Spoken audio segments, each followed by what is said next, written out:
Bonjour à tous et bienvenue sur Radio Sensation. Aujourd'hui dans le Mag Essonne, nous allons parler de l'association Île-de-France Terre de Saveurs. Je reçois Gérard Hébert, bonjour. Bonjour. Vous êtes conseiller régional et président d'Île-de-France Terre de Saveurs. Alors pourtant, quand on pense à l'Île-de-France, on ne pense pas forcément à l'agriculture et aux produits locaux. Île-de-France et Terre de Saveurs, côte à côte, ce n'est pas un oxymore ? Absolument pas, absolument pas. Bien au contraire. Lorsque j'ai repris cette structure à la demande de la présidente de la région Île-de-France, Valérie Pécresse, elle m'a demandé de mettre en valeur ces produits d'Île-de-France qui existent, mais qui n'étaient pas jusqu'à présent suffisamment mis en valeur. On les connaît tous, mais on ne pense pas toujours à eux lorsque l'on fait des achats. C'est à nous de les valoriser. Alors vous souhaitez donc valoriser cette image de l'agriculture francilienne. Aujourd'hui, quelle image a-t-elle justement ? Est-elle suffisamment connue selon vous ? Qu'est-ce qu'il faut améliorer ? Alors, il y a beaucoup de choses à améliorer. Il est évident que la région Bourgogne, la région Normandie ont beaucoup plus de produits, en tout cas connus. Mais nous, aujourd'hui, vu les progrès que l'on fait sur cette alimentation, notre besoin, c'est d'être reconnu. Et on travaille sur la qualité. Donc les produits qui sont actuellement labellisés Île-de-France ou produits en Île-de-France sont des produits reconnus pour leur qualité. Et tout est à faire, mais on a remonté les manches et on a plein de volonté pour réussir. Alors justement, on va essayer d'en savoir un petit peu plus avec vous sur l'agriculture francilienne. Déjà, quels sont les départements franciliens qui sont le plus agricoles ? Alors, les départements franciliens, il y en a 8. Bien évidemment, dans Paris, la culture est beaucoup plus difficile. Mais si on doit en retenir 4, ces 4 départements, c'est le 77, le 78, le 91 et le 95. Donc les départements de grande couronne. Les départements de grande couronne avec une grosse ruralité dans le 91, dans le 77, pardonnez-moi, même si nous, ici, on est en zone rurale, mais le 77 est immense, c'est un des plus gros départements français, et très rural et très agricole. Alors, en termes de spécialité, on connaît nos régions françaises qui ont toutes plus ou moins leur grande spécificité. De quoi peut-on être fier chez nous, ici, en Île-de-France ? De tas de choses. Vous savez, je suis né dans ce département, je suis un rural, mais je découvre tous les jours de nouveaux produits. Alors bien évidemment, tout le monde sait que l'on cultive les céréales, le blé, l'orge, aussi le maïs, aussi les betteraves, parce que quand on traverse notre département, on s'aperçoit de toutes ces cultures. Mais il y a aussi beaucoup d'autres choses. Aujourd'hui, les agriculteurs se diversifient. Et j'ai envie de vous donner un exemple. Par exemple, le quinoa. Est-ce que vous connaissez le quinoa ? Est-ce que vous avez déjà mangé du quinoa ? C'est moi qui vous pose la question. Alors, j'ai dû en manger, effectivement. Écoutez, le quinoa, alors pour le lambda que nous sommes, c'est une culture plutôt sud-américaine.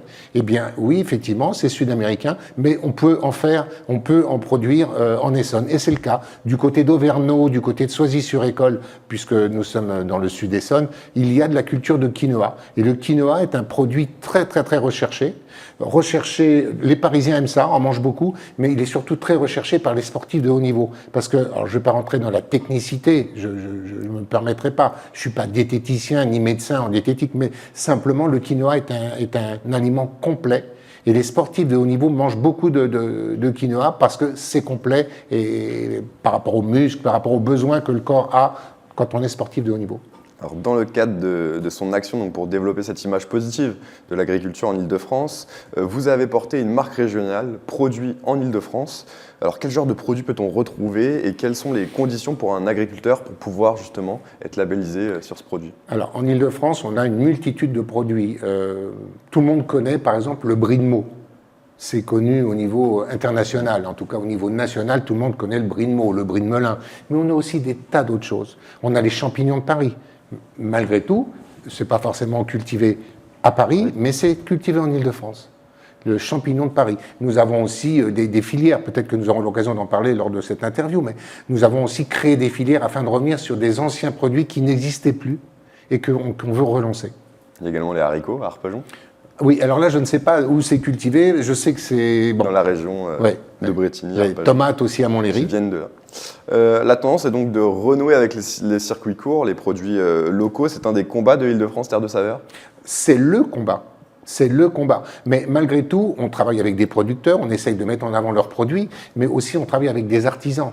pour la fabrication de ces... Vous savez, lorsqu'on fabrique, je ne sais pas, par exemple, je vais vous donner un exemple, lorsqu'on fait, par exemple, je pense dans le 78 à la ferme de Viltin. La ferme de Viltin, avec le lait de ses vaches, produit des yaourts très connus. Et d'ailleurs, je crois qu'il livre dans un grand nombre de lycées et de collèges. Le yaourt de Viltin, avec, je crois que ça s'appelle le petit sac lait. C'est un aliment francilien et qui est recherché. Développer l'agriculture francilienne aussi pour mieux nourrir les 12 millions de franciliens et pour la transition écologique. Vous avez tout dit, voilà ce qu'il faut. En fait, le francilien, le parisien, lorsqu'il prend sa voiture ou lorsqu'il prend le train, découvre à droite et à gauche des champs, multitude de champs. Eh bien voilà, ce sont nos champs, ce sont nos produits qui sont cultivés là. C'est à nous, en invitant les Parisiens, les Franciliens, à aller dans les centres de Bienvenue à la ferme, on travaille en partenariat bien évidemment avec la Chambre d'agriculture, on travaille avec eux, et le but du jeu c'est de faire découvrir. Ça veut dire que peut-être à côté de chez vous, je ne sais pas où vous habitez, mais à côté de chez vous, peut-être qu'il y a une ferme ou alors une épicerie qui vend du produit local. En termes d'environnement, c'est génial. Vous avez fait 3 pas, eux ils en ont fait 3, et vous vous retrouvez avec des documents frais, disponibles. Et puis, ça aide aussi nos agriculteurs, parce que peut-être que vous allez me parler mais de l'avenir de nos agriculteurs, mais ça passe aussi par notre attitude vis-à-vis d'eux. Parce que, malgré nous, mais la banlieue recule. Aujourd'hui, on parle de petite couronne et de grande couronne. Je ne sais pas, dans 50 ans, si on parlera de 2 couronnes, il n'y en aura plus qu'une. Alors vous parlez de l'avenir des agriculteurs, alors justement il y a l'enjeu du renouvellement de cette profession, attirer les jeunes, leur offrir des conditions de travail dignes et intéressantes seront les enjeux de demain. Alors, ce sont les enjeux de demain. Alors là, on sort un petit peu de ma compétence présidence d'Île-de-France Terre de Saveur, mais comme je suis conseiller régional et que je fais partie de l'équipe de Valérie Pécresse, je peux quand même vous parler des choses qui ont été votées sur les dernières années. Nous avons commencé par voter en 2018 le pacte agricole. Sur ce pacte agricole, il y a des conditions qui font qu'on aide les agriculteurs, les jeunes agriculteurs et les nouveaux agriculteurs, les jeunes qui sont déjà établis, mais aussi les jeunes qui veulent devenir agriculteurs, qui ont cette passion, qui découvrent l'agriculture et qui sont dans le devenir. Et donc, nous aidons ces agriculteurs toujours avec la Chambre, afin qu'ils puissent, en louant, par exemple, nous avons des terres, la région a des terres, on peut louer ces terres afin que l'agriculteur puisse, non pas devenir propriétaire, on peut l'aider aussi à devenir propriétaire, mais aussi en tout cas cultiver, parce qu'il faut un minimum de surface si on veut vivre. Vous savez qu'aujourd'hui, l'agriculteur, c'est très difficile, les produits, c'est au niveau mondial que la valorisation se fait et c'est extrêmement difficile. Aujourd'hui, on devrait imposer aux agriculteurs un espèce de SMIC aussi pour eux, parce que certains vivent en dessous du seuil légal du SMIC, par exemple. Alors cet été, ça ne vous a pas échappé, j'imagine. Plusieurs vagues de chaleur ont accentué la sécheresse des sols. Quel retour avez-vous eu de la part des agriculteurs? Et est-ce que, via l'association Île-de-France Terre de Saveur, vous pouvez les aider? Alors, nous les aidons au quotidien. Donc, ce n'est pas parce qu'il y a une sécheresse qu'on va les aider moins ou plus. La sécheresse, aujourd'hui, le bilan que je fais avec les agriculteurs sur la récolte de blé et d'orge, c'est qu'elle est plutôt bonne quand même. La sécheresse, ça va peut-être avoir lieu sur la betterave ou sur le maïs. Mais sur l'orge et le blé, a priori, la récolte est plutôt bonne. Mais on est très, très, très attentifs. Alors, c'est pas Île-de-France, Terre de Saveur, encore une fois, qui peut aider l'agriculteur par rapport à la sécheresse, mais c'est par rapport à des actes qui sont votés à l'Assemblée régionale. Et je vous disais tout à l'heure que nous avons voté en 2018 le pacte agricole, mais nous avons aussi le plan régional de l'alimentation que nous avons voté en février 2021, donc il y a un peu plus d'1 an, et qui permet aussi d'apporter des aides et de valoriser tous nos produits franciliens. Tous les 2 ans, donc, Île-de-France Terre de Saveur organise également ID-Food. C'est un concours dédié à l'innovation alimentaire à l'échelle de l'Île-de-France, à l'échelle régionale. Alors, à quoi sert cette compétition et qui peut y concourir? Alors, tout le monde. Tout le monde peut y concourir, à ce concours ID-Food.